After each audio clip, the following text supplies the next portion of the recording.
자, 법률행위 부관에 들어갑니다. 자, 먼저 그림을 그려서 여기 그림 그릴 자리가 있으니까 여기에 그림을 그려 설명을 할게요. 그냥 칠판으로 그려볼까요? 자, 법률행위 부관은 주된 의사표시가 있고, 무슨 의사표시? 주된 의사표시가 있고, 주된 의사표시가 있어요. 그리고 이것에 대해서 종된 의사표시가 있습니다. 법률행위 부관은 주된 의사표시가 부과된 종된 의사표시라고 표현을 합니다. 자, 뭐라고요? 주된 의사표시에 부과하는 무슨 의사표시다? 종된 의사표시. 자, 그럴 때 주된 의사표시의 표시 시에 효력이 정지됐다가, 자, 주된 의사표시의 효력이 정지됐다가, 자, 종된 의사표시가 발생하면 효력이 발생되는 거, 효력 발생이 되는 거. 자, 이 그림을 잘 이해하셔야 돼요. 주된 의사표시 시에는 효력이 못 돼 있어? 정지되어 있어요. 그러다가 종된 의사표시 시점에서 효력이 발생하는 겁니다. 이 효력이 발생하는 것이, 자, 우리가 정지 조건, 자, 이게 정지된다고 그래서 정지 조건 또는 시기라고 합니다. 시기. 자, 정지 조건은 불확실, 시기는 확실. 자, 조건과 기한의 차이점은 확실이냐 불확실이냐 차이만 있습니다. 자, 그런데 공통점은 뭐요? 정지 조건과 시기는 주된 의사표시의 효력이 못 되다가 정지되다가 조건이 성취되거나 시기가 도래하면 효력이 발생하는 겁니다. 알겠어요? 자, 그러면 주된 의사표시 시에는 효력이 그냥 있어. 효력이 있어요. 자, 있을 유자, 효력이 발생된다는 겁니다. 그러다가 종된 의사표시가 되면 표시 시의 효력이 소멸하면, 자, 뭐가 소멸되면? 효력이 소멸되면, 자, 우리는 이것을 해제 조건 또는 종기부라고 그래요. 자, 조건과 기한의 차이점은 뭐만 있습니다? 확실하냐 불확실하냐 차이만 있습니다. 자, 그래서 자, 지금 이 의의를 다시 한번 봐요. 주된 의사표시에 부과하는 종된 의사표시인데 이 종된 의사표시의 효력의 발생에 의존하는 것을, 자, 뭐라고 그래요? 정지 조건과 시기, 효력의 소멸에 의존하는 것을 해제 조건과 종기라고 표현을 합니다. 여기까지 개략적인 이해가 되셨나요? 자, 그러면 다시 법률행위 부관. 법률행위 부관이나 법률행위요. 자, 아까 뭐라고 했죠? 효력의 발생 또는 소멸을 제한하기 위해서 당사자가 법률행위 시에 법률행위 부과하는 약관을 의미합니다. 제가 입에다 이렇게요. 주된 의사표시에 부과된 무슨 의사표시가 법률행위 부관이라는 거야? 종된 의사표시. 자, 사적자치 원칙상 상관없겠죠. 부관 붙이는 거. 그래서 사적자치 원칙상 효력의 발생 또는 소멸을 일정한 사실에 의존하게 하는 것은 허용됩니다. 즉 법률 부관이란 법률행위 당사자들의 의견 또는 예상할 수 있는 사정의 변경에 능동적으로 대처할 수 있도록 사적자치 원칙상 허용되는 제도입니다. 자, 부관의 종류. 법률행위 부관으로서는 무엇과 무엇이 있어요? 조건이 있고 기한이 있고 부담이 있는데, 부담은 특별법에 강론에 규정되어 있으니까 총론에서는 조건과 기한을 중심으로 공부하는 겁니다. 이 중에 민법 총칙에 부과하는 조건과 기한이 있고, 자, 부담은 저쪽에 부담부 증여, 부담부 유증이 있는데 시험 범위가 아니라고 봅니다. 알겠어요? 부관과 친하지 아니한 법률행위, 부관을 붙일 수 없는 법률행위인데, 잠시요. 지금 주된 의사표시의 부관은 종된 의사표시가 부관이고 그건 조건과 기한이 있다 그랬어요. 그죠? 그러니까 결론적으로 효력의 발생 또는 효력의 소멸이 장래에 의존돼 버리거든요. 그러니까 이 불확실한 것들을 싫어하는 법률행위도 있을까요, 없을까요? 있다고 좀 해줘. 있겠죠. 그것은 첫 번째가 여기에 공익상 불허된 행위입니다.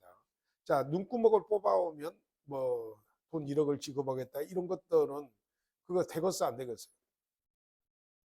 그래서 조건 또는 기한을 부과함으로써 선량한 풍속 기타 사회적으로 강행 규정에 반하는 경우에는 조건 또는 기한인 부과를 붙일 수가 없습니다. 또 신분행위에도 조건이나 기한을 붙이면 안 됩니다. 무슨 행위에도? 신분행위. 예컨대 자 우리 둘이 이제 혼인을 하는데 아기를 못 낳으면 10년 안에 아들 둘을 못 낳으면 이혼된 것으로 본다. 이렇게 붙일 수가 있을까 없을까? 그건 안 된다고 해줘요. 안 되겠죠? 어. 왜? 어. 아니 그것만 누르면 돼. 더 눌러 더 눌러. 어. 어. 사골뼈 국물을 좀 드세요. 아니면 홍삼. 자, 그래서 혼인, 이혼, 입양, 상속의 승인이나 포기와 같은 신분에게도 조건 기한하고 안 맞아요. 사익상 불허되는 행위에서 대표적으로 형성권의 행사 같은 단독행위입니다.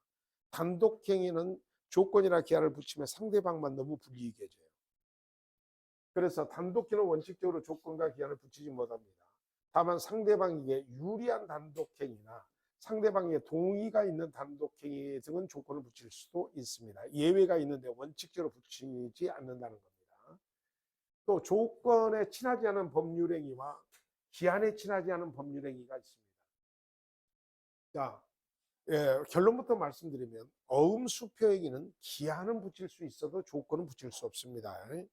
그래서 조건에 친하지 않은 법률행위와 기한에 친하지 않은 법률행위가 반드시 일치하는 것은 아닙니다. 예컨대 어음수표행위는 조건은 붙일 수 없는데 기한은 붙일 수 있습니다. 자, 여러분 선일자 수표, 후일자 수표 이런 거 옛날에 많이 써봤잖아요. 그래요? 옛날에 있었어. 그러니까 실제로.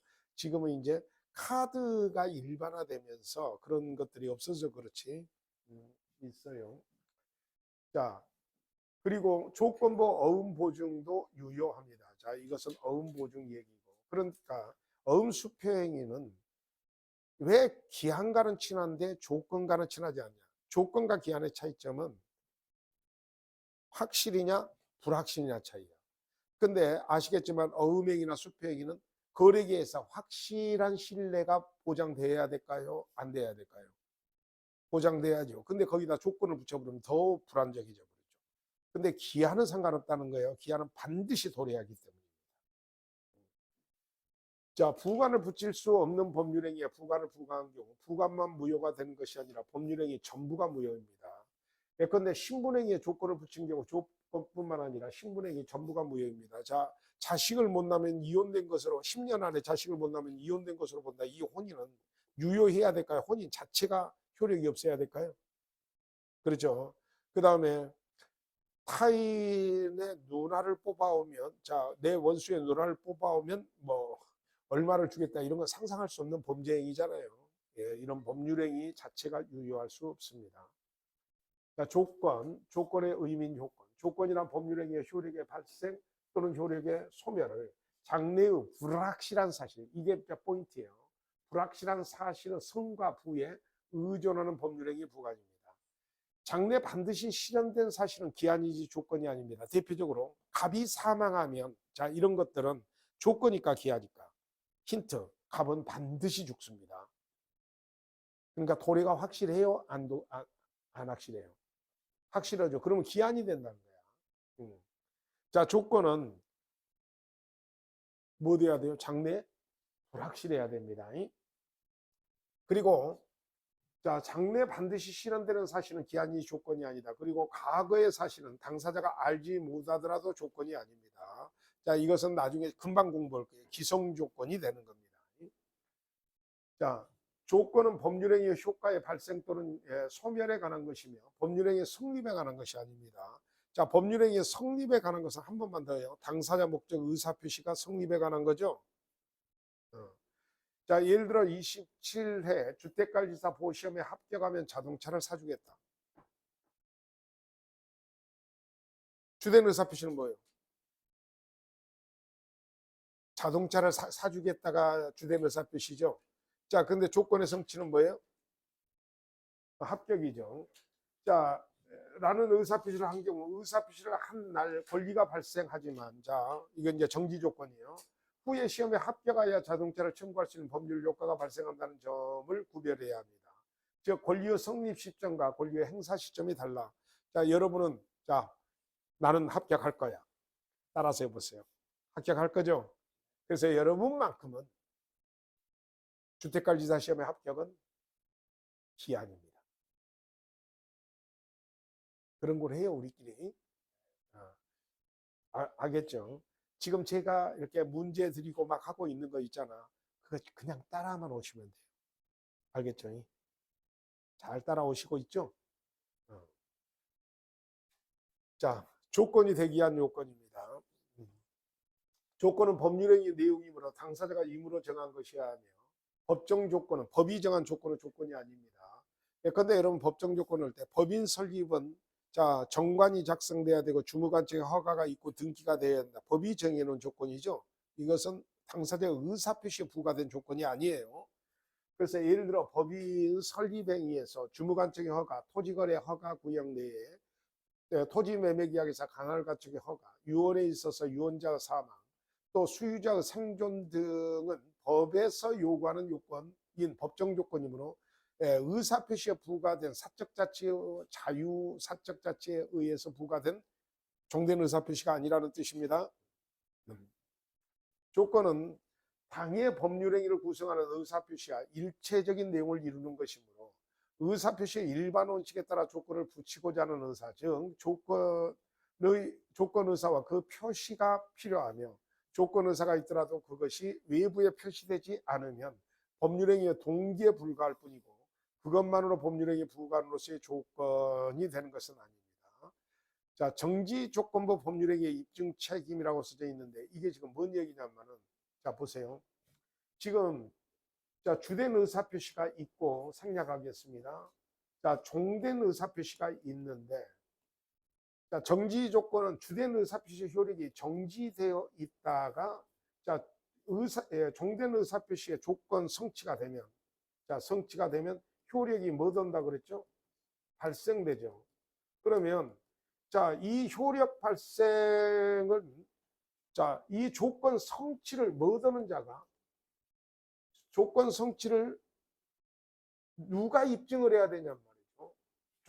정지조건부 법률행위에 대한 입증 책임 이 말은 결론적으로 효력 발생을 주장하는 자가 조건 성취를 입증해야 돼요. 왜냐하면 모든 입증 책임은 누가 지기 때문이죠. 입증함으로써 이익이 있는 자가 누군가를 찾아야 되기 때문입니다. 자, 그 다음에 정지조건과 해제조건. 한 번만 더 그림을 그려서 설명을 드립니다. 자, 이거 자꾸 반복을 할 거예요. 주된 의사표시가 있고, 자, 그 다음에 종된 의사표시가 있습니다. 자, 그러면 조건이 성취가 될 겁니다. 또는 불성취가 될 수도 있어요. 그럴 때 효력이 정지되어 있다가 조건 성취가 되면 효력이 발생되는 것이 무슨 조건이요? 정지 조건. 주된 의사표시와 효력이 그대로 있다가 효력이 있습니다. 종된 의사표시, 즉 조건이 성취되면 효력이 뭐 되는 거? 소멸하는 것이 뭐예요? 해제 조건입니다. 그래서 정리 한번 해봐요. 효력의 발생에 의존하는 것이 뭐예요? 얼른 따라서 해요. 효력의 발생에 의존하는 거. 정지 조건. 효력의 소멸에 의존하는 것이 해제 조건입니다. 알겠죠? 요 그림 잘 봐. 왜 정지 조건이라고 이름을 붙였는가? 주된 의사표시 효력 자체가 정지되어 있다가 자 조건이 성취되면 효력이 발생한다는 뜻이에요. 알겠죠? 그래서 주된 의사표시의 효력이 정지되어 있음에 초점을 맞추는 겁니다. 그래서 정지 조건이라고 그러고. 자, 해제 조건은 주된 의사표시의 효력이 있어요. 근데 조건이 성취됨으로써 효력이 소멸됩니다. 자, 아주 간단한 예를 듭시다. 자, 여기 주택관리사 시험을 할게요. 이번 시험 주택관리사 시험에 합격하면 자동차를 증여하겠다. 자, 주된 의사표시는 자동차 증여인데 지금은 효력이 없어요. 언제 증여의 효력이 발생해요? 조건이 성취, 즉 합격을 해야 되죠. 그죠? 자, 그런데 제가 이렇게 할 수도 있죠, 여러분. 시험에 합격할 때까지 도서관을 무료로 지원하겠다. 그럴 수도 있죠. 그러면 현재 주된 의사표시는 도서관 무료 지원이잖아요. 근데 시험에 합격하면 그때부터 지원이 안 된다라는 겁니다. 합격했으니까. 그러면 효력이 뭐 되는 거예요? 소멸에 의존하고 있죠. 어? 그럼 무슨 조건이요? 해제 조건이 됩니다. 이해하셨어요? 자, 정지 조건. 자, 법률행위 효력의 발생을 장래 불확실한 사실에 의존하는 조건입니다. 해제 조건, 법률행위 효력의 소멸을, 자, 효력의 발생, 효력의 소멸을 장래 불확실한 사실에 의존하는 것입니다. 자, 수의 조건과 비수의 조건이 있습니다. 자, 수의 조건과 비수의 조건. 자, 이 한자 뜻 한번 읽어봐요. 수의 조건. 의사에, 이거 따를 숫자입니다. 알겠죠? 따를 숫자예요. 의사에 따르는 조건.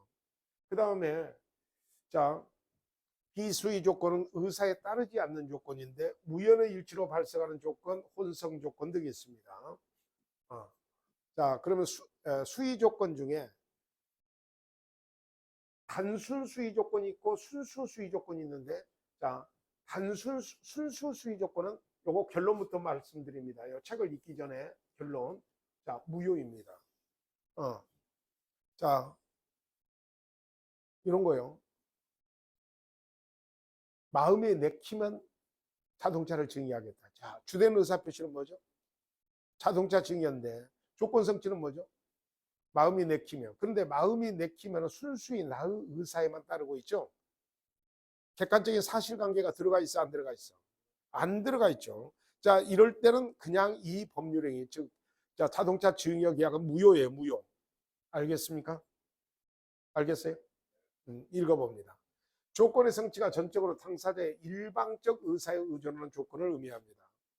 예를 들어 내 마음이 내키면 내 자동차를 주겠다는 것과 같이 당사자의 일방적 의사에 의해서 효력이 좌우되는 조건인데 순수 수의 조건은 여기 써졌죠. 뭐라고 써졌어요?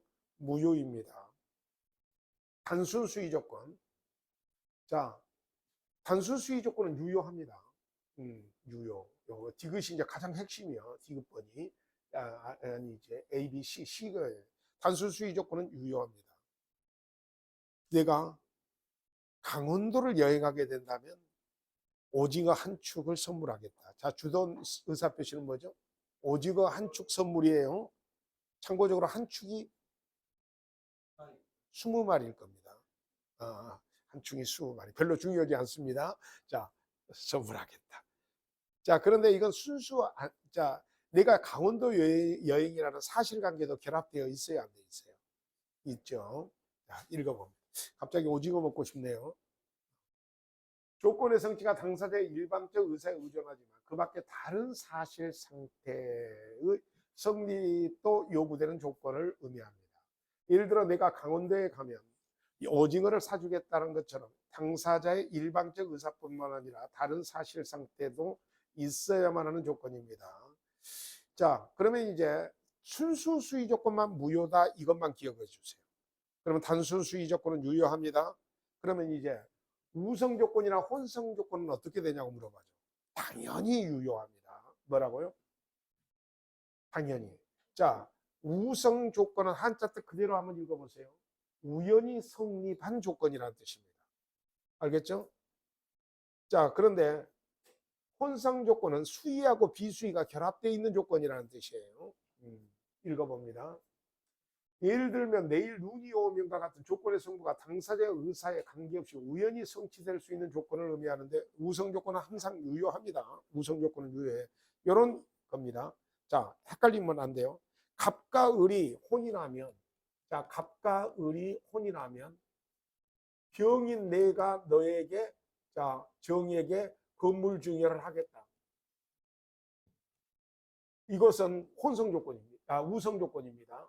자, 갑과 을이 혼이라는 것은 의사표시를 주된 의사표시를 하는 건물 중에 의사표시를 하는 병의 입장에서 본다면 뭐예요? 우연적 사건이에요? 아니에요? 우연적 사건이죠. 제가 왜 이렇게 어려운 예를 드는가?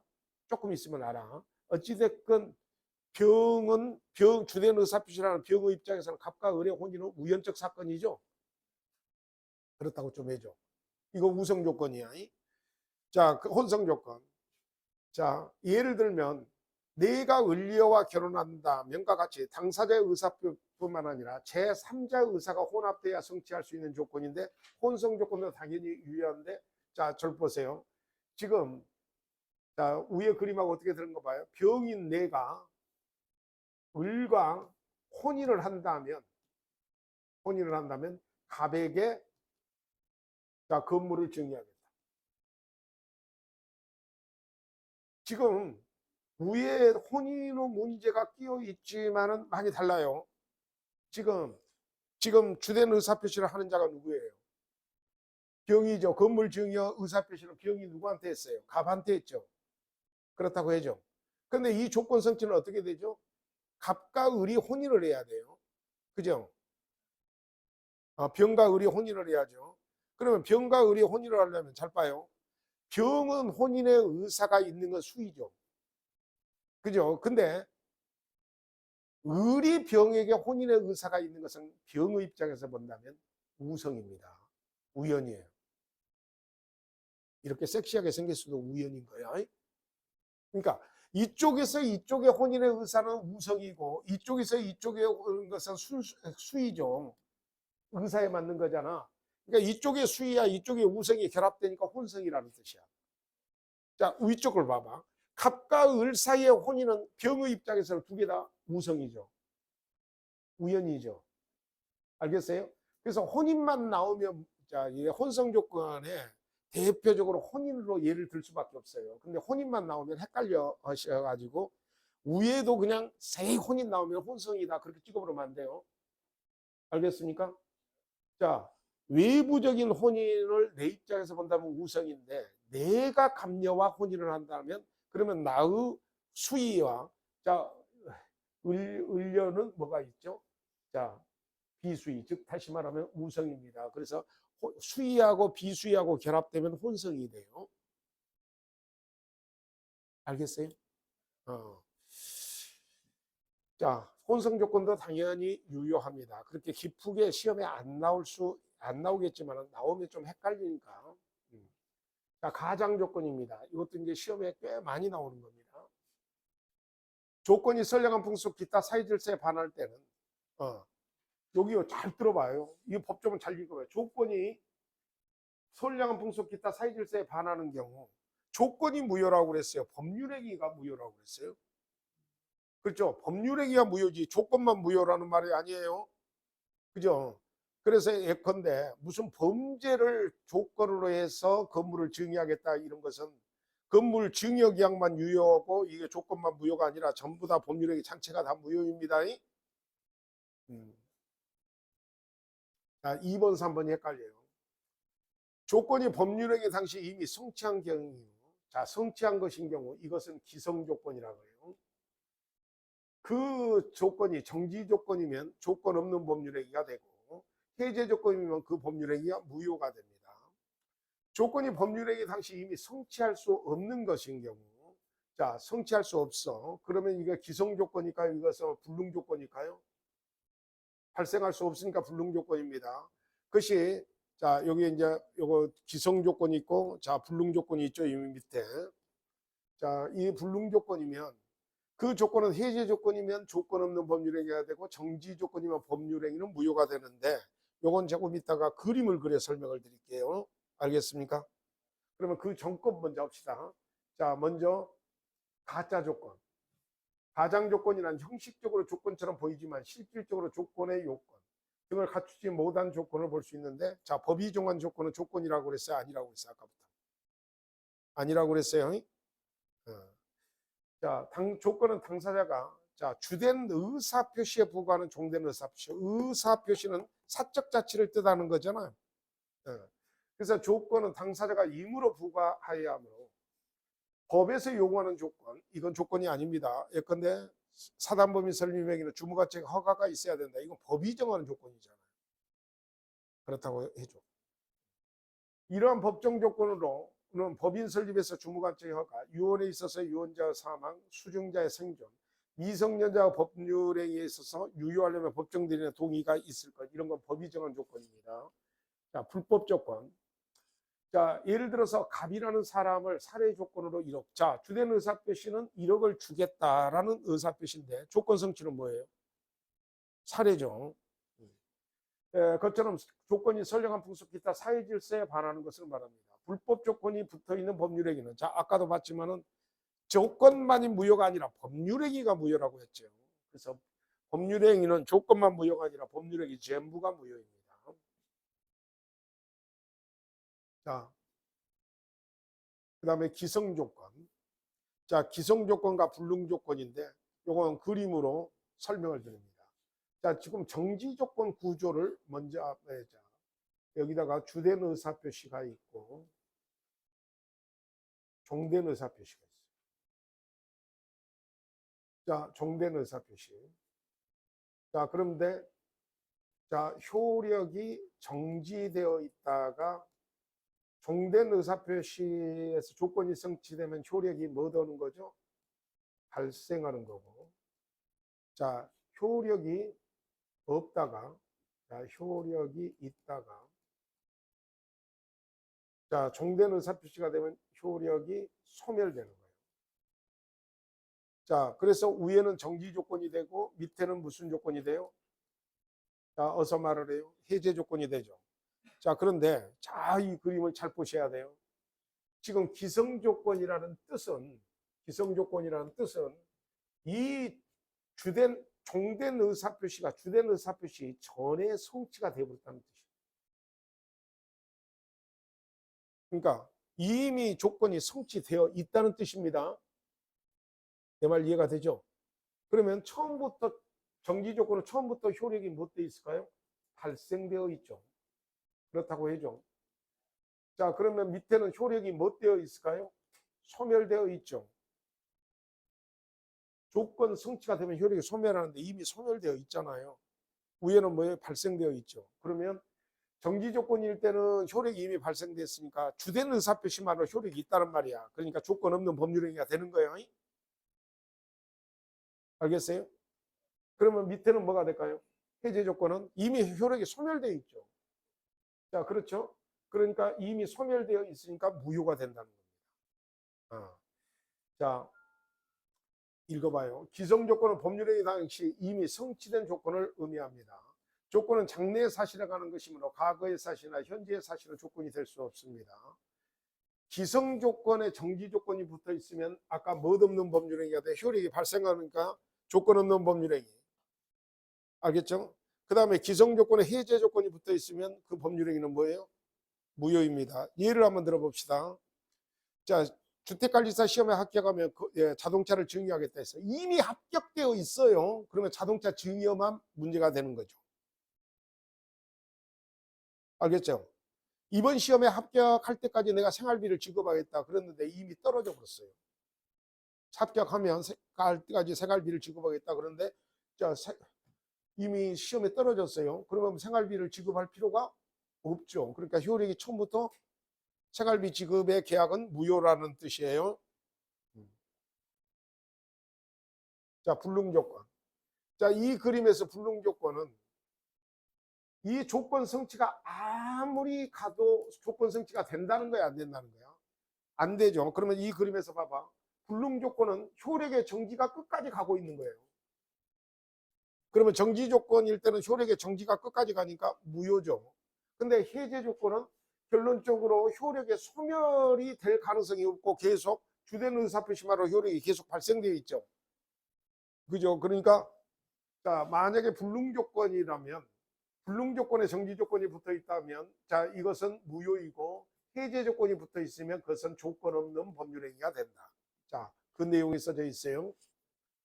불능조건은 조건이란 법률행위 당시 이미 성취할 수 없는 조건입니다. 자, 조건이란 장래에 발생할 것이 불확실한 것이어야 되는데 불능조건은 장래에 발생하지 않을 것이 확실하므로 조건이라고 할 수 없는데 불능조건에 정지조건의 형태로 붙어 있으면 뭐라는 거예요? 자, 해가 서쪽에서 뜨면 건물을 증여하겠다. 저 주된 의사표시는 건물 증여인데 해가 서쪽에서 뜰 가능성이 있어요, 없어요?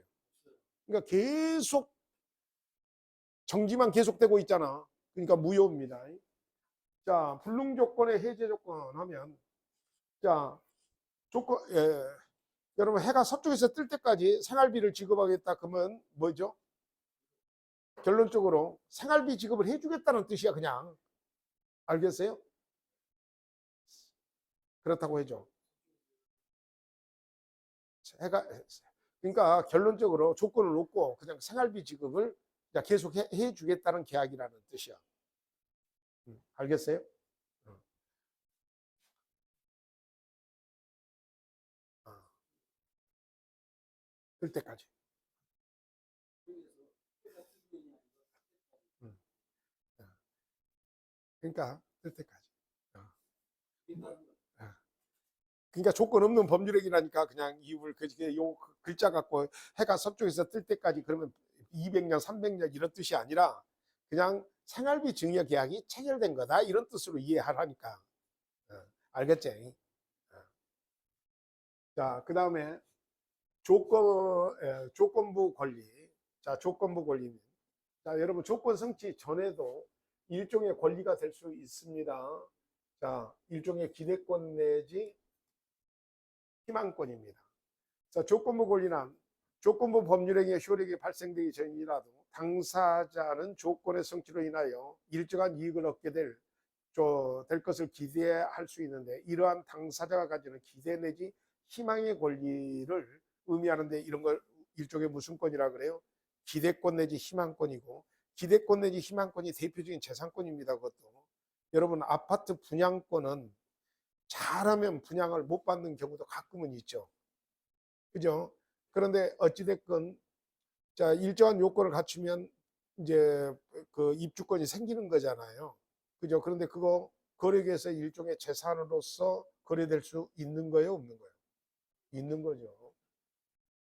자, 소극적 침해. 그래서 조건부 권리를 침해하면 그 자체가 권리 침해가 되고 불법행위가 됩니다. 그래서 조건부 권리 침해.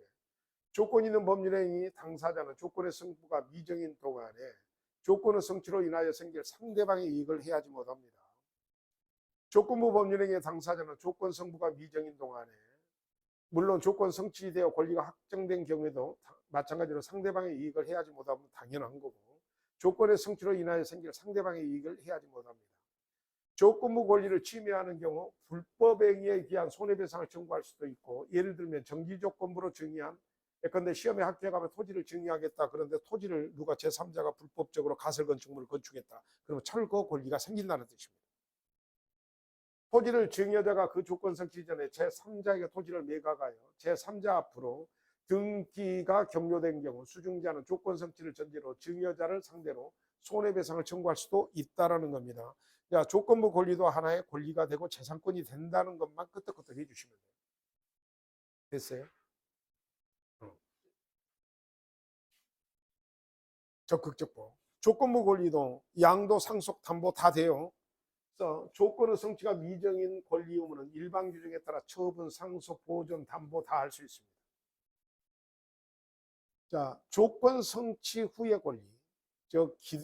성취가 되고 나면 이제 확정적 권리가 되는 겁니다. 자, 후의 권리도 처분, 상속, 보존 또는 담보로 할 수 있듯이 조건 성취 전의 권리, 일종의 기대 내지 희망권이라고 아까 말씀을 드렸습니다. 기대권 내지 희망권도 처분, 상속, 보존, 담보로 할 수 있습니다. 처분이란 조건부 권리의 변동을 목적으로 하는 법률행위입니다. 조건부 권리는 재산권으로서 대개는 일신 전속적인 권리가 아니므로 상속도 됩니다. 조건부 권리도 보존할 수 있습니다.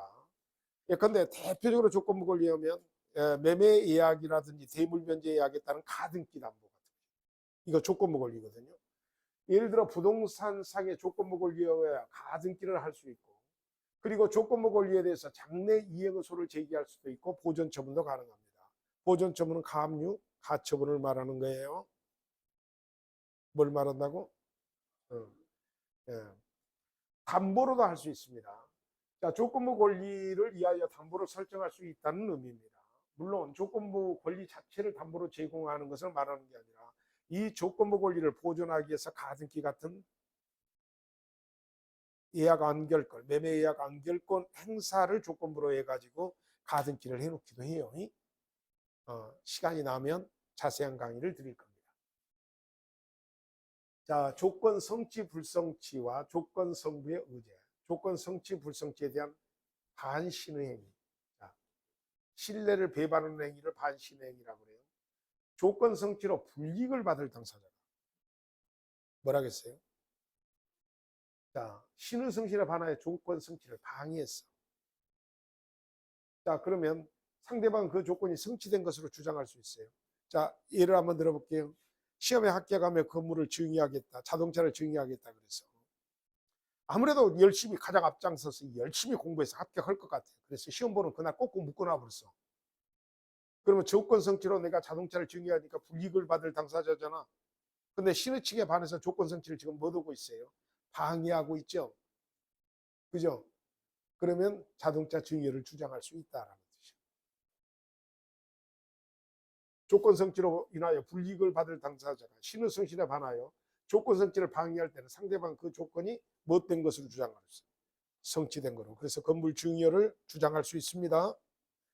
자, 조건 성취로 인하여 이익을 받을 당사자가 신의 성실에 반하여 조건을 성취시킬 때는 상대방은 그 조건이 성취되지 아니한 것으로 주장할 수 있어요. 자, 시험에 합격하면 자동차를 증여하겠다 해서 시험에 합격할 자신이 없으니까 칸닝그해 갖고 합격을 했다.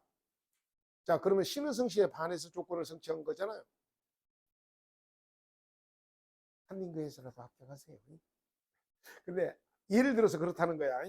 자, 그러면 조건 성취가 안 된 것으로 주장할 수 있다는 뜻입니다. 끄떡끄떡 해주세요. 자, 조건 성취의 성취 불성취의 의제. 조건의 성취로 이익을 받을 당사자가 신의 성실의 원칙에 반하여 조건을 성취시키거나 조건의 성취로 불이익을 받을 당사자가 신의 성실의 원칙에 반하여 조건 성취를 방해할 때는 조건이 성취된 것으로 또는 조건이 불성취된 것으로 주장할 수 있습니다. 조건의 성취로 인하여 이익을 받거나 불이익을 받을 당사자의 행위가 있어야 되고 방해 또는 성취 행위로 조건의 불성취 또는 성취가 있어야 합니다.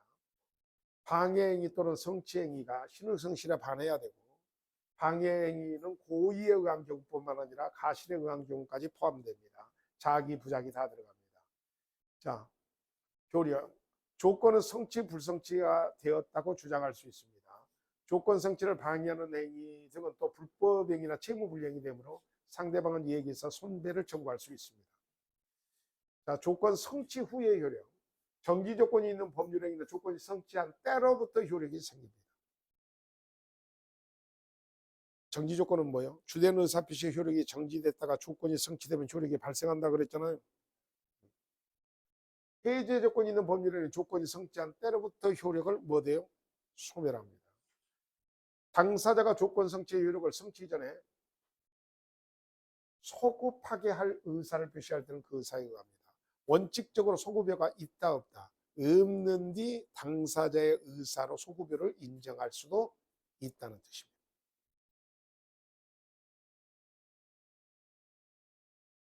네. 원칙. 조건 성취의 효과는 원칙적으로 무슨 효과를 인정하지 않습니다.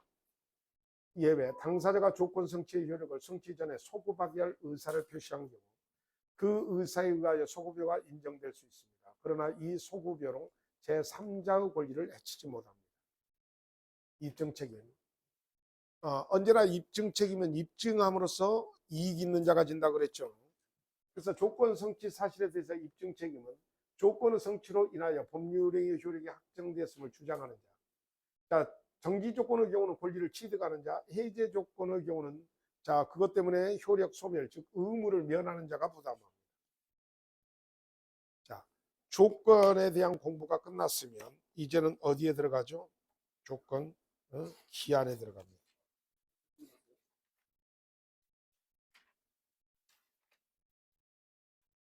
기한. 자, 저를 한번 보세요. 조건과 기한의 차이점은 딱 하나입니다. 확실이냐, 불확실이냐. 확실하면 뭐예요? 기한. 불확실하면. 자, 그리고 시기하고 정지 조건이 같은 의미고 확실하냐, 불확실한 차이만 있어요. 종기하고 해제 조건이 같은 의미입니다. 그러면 정지 조건이나 시기는 조건의 성취 또는 기한이 도래되면 효력이 뭐 되는 거고 발생하는 거고, 해제 조건이나 종기는 기한이 도래되거나 자 조건이 성취되면 효력이 어서 말을 해. 소멸. 그렇습니다. 알겠죠? 이 구조를 갖고 있어야 돼요. 자, 정지 조건 시기, 해제 조건 종기, 불확실이냐 확실이냐 차이만 있을 뿐이다. 이해하셨어요? 기한이란 법률행위 당사자가 그 법률행위 효력의 발생이나 소멸 또는 채무의 이행을 봐요. 효력의 발생 또는 소멸, 이거 조건에서도 똑같이 공부했잖아요. 그죠? 또는 채무의 이행을 장래에 발생할 것이 확실한 사실에 의존하는 법률행위 부과입니다. 기한은 법률행위 효력을 장래에 확실한 사실에 의존한다는 점에서 자, 조건과 다릅니다. 기한과 조건의 구별. 예를 들어 성공하면 돈을 준다는 것처럼 조건인지 기한인지 명확하지 않은 경우가 있습니다. 이런 경우 결국은 당사자의 의사표시 해석에 의해서 판단될 겁니다. 종류, 시기, 종기. 자, 책을 읽기 전에 시기는 효력의 발생에 의존하는 거죠. 그러면 그동안에는 효력이 정지되어 있어. 자, 그죠? 그러니까 2027년 1월 1일부터 임대차 해주기로 한다. 그러면 그동안에는 지금 2026년이잖아. 효력이 정지됐다가 2027년 1월 1일부터 효력이 발생하잖아. 그죠? 2026년 12월 31일까지 임대차 한다. 그러면 뭐예요? 지금 임대차 효력이 있죠? 31일이 되면 효력이 소멸합니다. 내년 1월 1일부터 임대한다는 것처럼 법률행위 효력의 발생을 장래에 확실한 사실에 의존하게 하는 것이 기한을 말합니다. 종기부 법률행위.